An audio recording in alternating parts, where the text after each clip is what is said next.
बहादुर हाथी। अफ्रीकी सवाना के बीचों बीच नाला नाम की एक हथिनी रहती थी, जिसने अपनी असाधारण बहादुरी के लिए ख्याति अर्जित की थी। उसके झुंड के हाथी न केवल उसके आकार के लिए बल्कि उसके सौम्य स्वभाव और नेतृत्व कौशल के लिए भी उसकी प्रशंसा करते थे। नाला की बुद्धिमत्ता ने उसके झुंड को सूखे, शिकारियों और लंबे प्रवास के दौरान मार्गदर्शन किया। एक दिन, जब वह अपने झुंड को पानी के गड्ढे की ओर ले जा रही थी, तो नाला ने कुछ असामान्य देखा। दूर दूर तक शेरों का झुंड इकट्ठा था।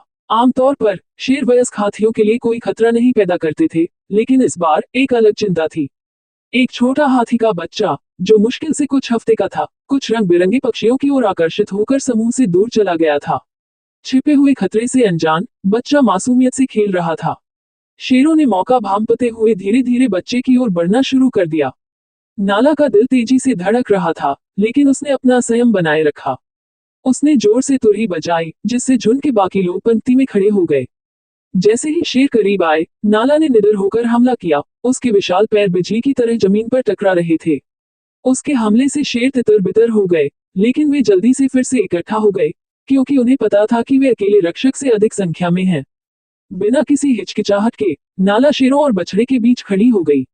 शेरों ने चक्कर लगाया, लेकिन नाला ने हिम्मत नहीं हारी। उसने फिर से तुरही बजाए, इस बार जोर से, और झुंड के बाकी लोग आ गए। साथ में, उन्होंने सूंड और दांतों की एक अभेद्य दीवार बनाई। शेरों को एहसास हुआ कि वे पराजित हो गए हैं। वे पराजित होकर ऊंची घास में पीछे हट गए। बछड़ा झुंड की सुरक्षा में लौट आया, इस बात से अनजान कि वह खतरे के कितने करीब आ गया।